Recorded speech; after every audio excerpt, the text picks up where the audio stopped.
con las leyes de Dios, cumpliendo con las leyes de este país, donde bajo mi entender había hecho las cosas bien, esa vida colapsó. Y si digo colapsó es porque no hay absolutamente una parte de mi vida que no había sido tocada por este accidente. Físicamente creo que no hay más que explicarles. Sin embargo, les hago una descripción. Había que cambiarme la tele porque ni siquiera podía yo usar el control remoto. En cuanto a la situación familiar, obviamente entramos en crisis. La pregunta es, ¿qué hacemos con él? ¿Nos lo llevamos a Cancún? Venimos de Cancún para acá, ¿qué hacemos con sus bienes? ¿Qué hacemos con los nuestros? Y no había manera de saber cómo manejar la crisis. La crisis de repente nos sobrepasó, nos sorprendió. Desde el punto de vista económico, pues bueno, todos esos departamentos que yo había ahorrado con mucho tiempo, con mucho esfuerzo, se tuvieron que malvender, se tuvieron que gastar para cubrir todos los gastos de hospitalizaciones, cirugías, terapias, etcétera. Y de repente ese patrimonio que yo tenía desapareció. Desde el punto de vista profesional, la empresa que había creado obviamente se fue a la basura. Mi maestría también terminó. El plan de vida con mi novia estaba en puntos suspensivos. De repente todo había colapsado. Y bueno, también hay que decirlo, desde el punto de vista espiritual entro en crisis. El castigo al que me habían sometido era demasiado severo. Yo me quejaba y decía, bueno, me hubieras dejado las manos aunque sea.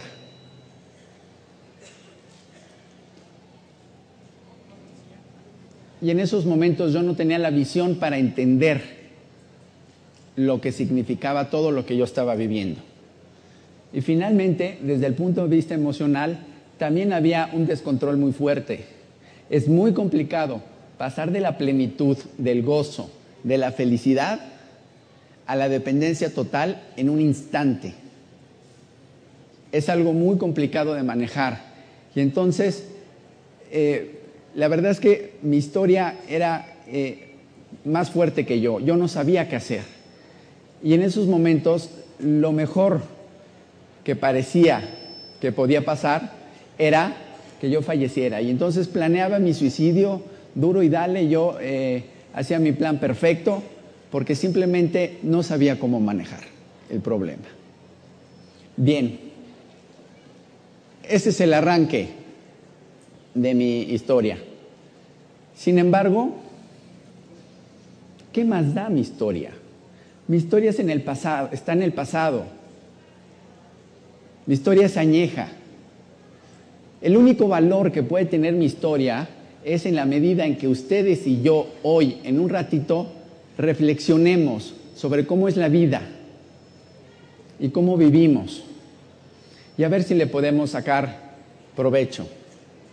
Les decía, mi objetivo de hoy es compartir con ustedes herramientas y reflexiones que yo recabé en esta experiencia de vida. Bien, aquí les comparto unas fotografías. Esta es la primera fotografía que me toman después del accidente. Es aproximadamente 2 meses después.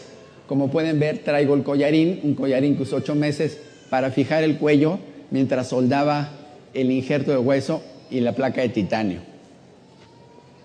Bien, me permitiré hacerles algunas preguntas que me interesa que las reflexionen.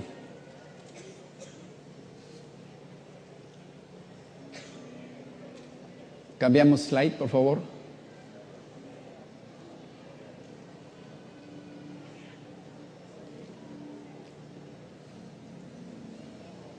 Cambiamos slide, por favor.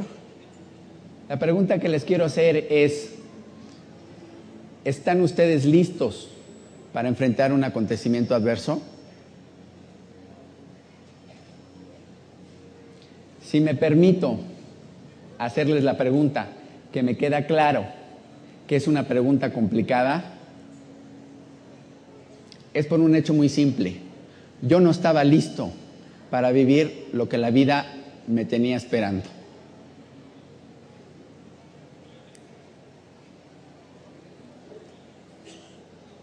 Bien, otra pregunta. ¿Puede una persona vivir un evento adverso y regresar a su estado original? Esto es, ¿la vida nos puede golpear y podemos realmente recuperarnos? En caso afirmativo es, ¿qué se tiene que lograr? ¿O cómo se regresa a ese estado original?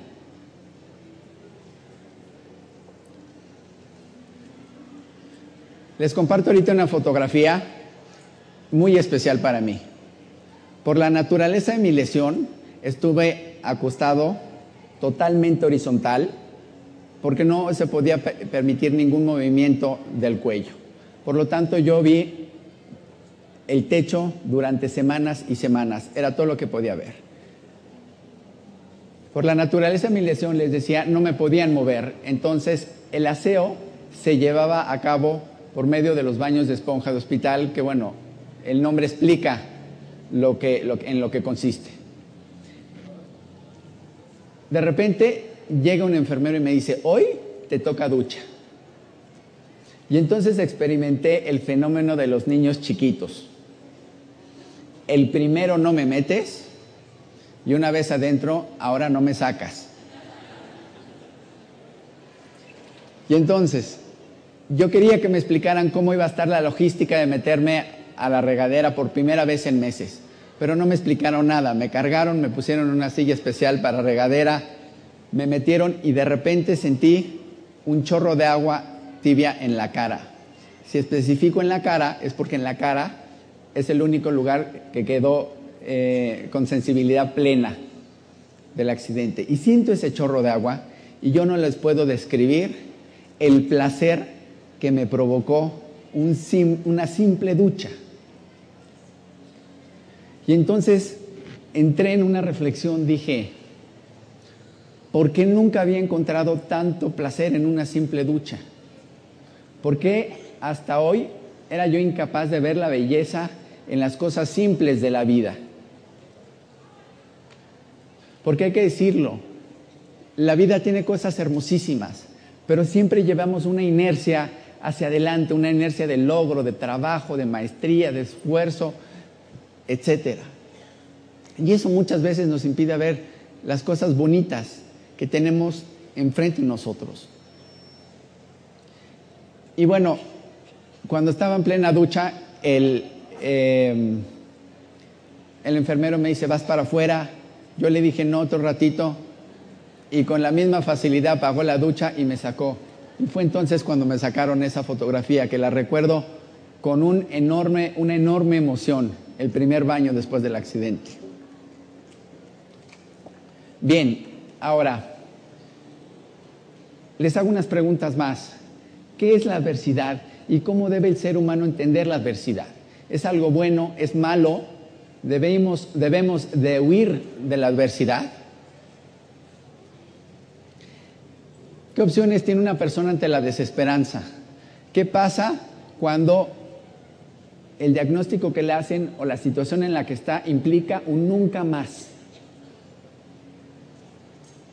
Lidiar con la adversidad es complicado, pero cuando hay desesperanza es peor.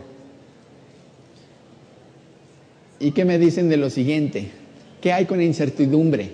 ¿Qué pasa cuando no tienes ya plan de vida, cuando todo se cayó? Es muy complicado. Bien, les comparto aquí una fotografía en la que estoy en un colchón, tengo las piernas con medias para evitar coagulaciones, las tengo amarradas sobre una pelota de terapia, estoy haciendo mis primeras sesiones de terapia. Bien, un par de preguntas más.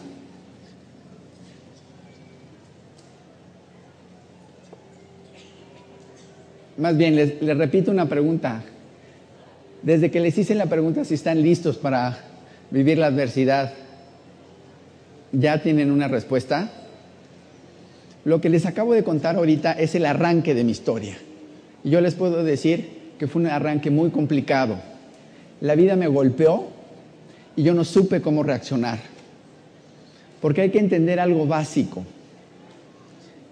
La adversidad es universal. Tal vez sea duro lo que voy a decir, pero es una gran verdad. La adversidad nos pega a todos, en diferentes momentos de nuestra vida y con diferentes intensidades, pero a todos nos toca. Y yo creo que es un tanto iluso el vivir pensando que nunca nos va a pasar algo, porque cuando nos pasa y no tenemos las armas, la adversidad pega y pega duro. Ahora, después de este arranque quisiera yo comentarles cómo empezó a cambiar mi historia. Resulta que un día estoy en terapia psicológica en una de las clínicas en las que me internaron y llega un psicólogo y me empieza a platicar y me dice: ¿cómo ves tú el ambiente aquí en el piso? Y le contesté, la verdad es que no me gustaban mucho esas sesiones, pero me las aguantaba y cooperaba. Y entonces le dije: mira, el cuate de enfrente lo alucino, porque es un cuate que está parapléjico, o sea, él mueve manos, y sin embargo arma un show, grita, ofende, y parece que aquí el único es el que sufre, cuando todos estamos pasando un muy mal rato. Sin embargo, la señorita de Venezuela, que está a 2 cuartos de mí, está realmente mal.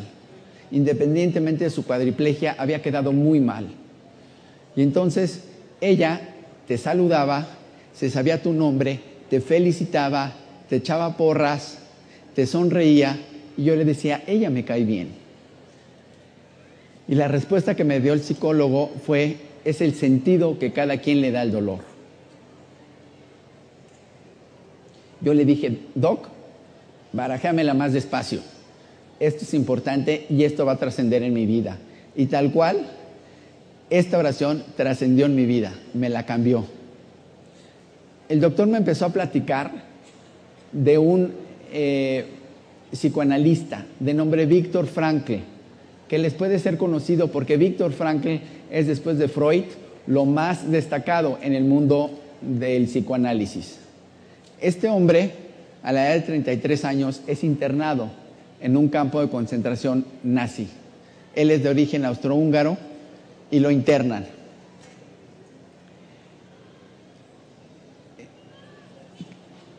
Él, como psicoanalista, empieza a hablar con los diferentes internos y él buscaba una relación entre la fortaleza física y la supervivencia dentro del campo de concentración y no la encontraba, no sabía por qué.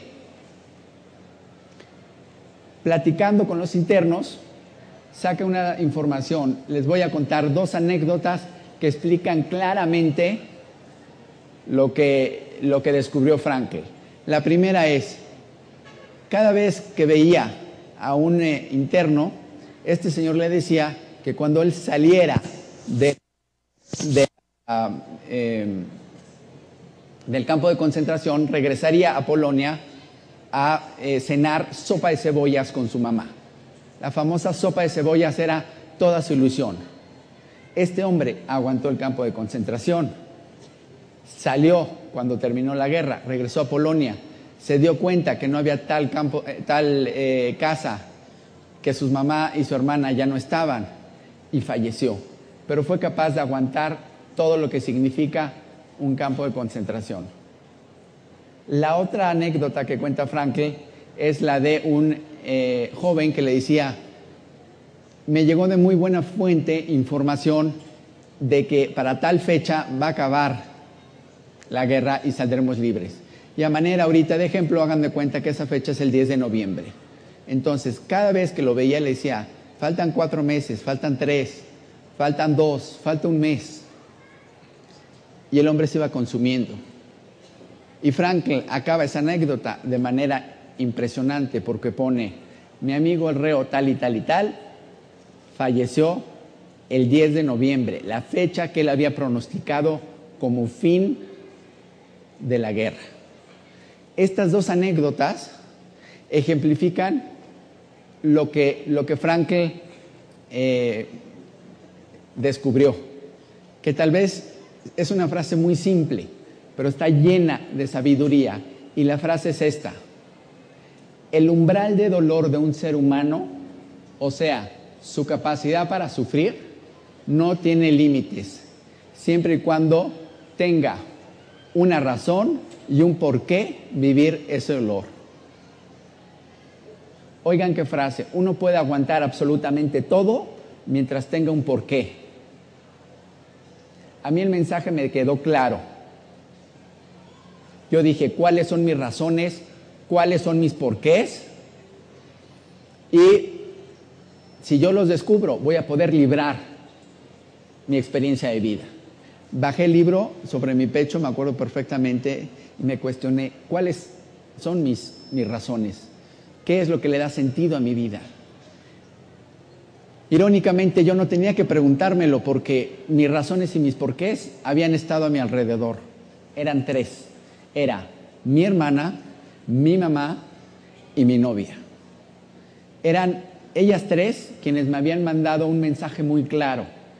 El mensaje era, tu problema no es tuyo, es nuestro. Estamos contigo incondicionalmente.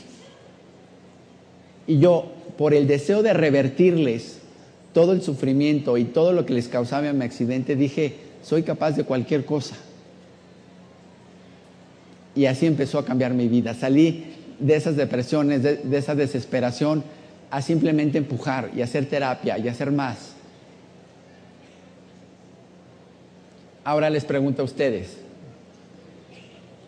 ¿tienen ustedes una razón y un porqué lo suficientemente fuerte para sobreponerse a un acontecimiento adverso? ¿Tienen ustedes su porqué?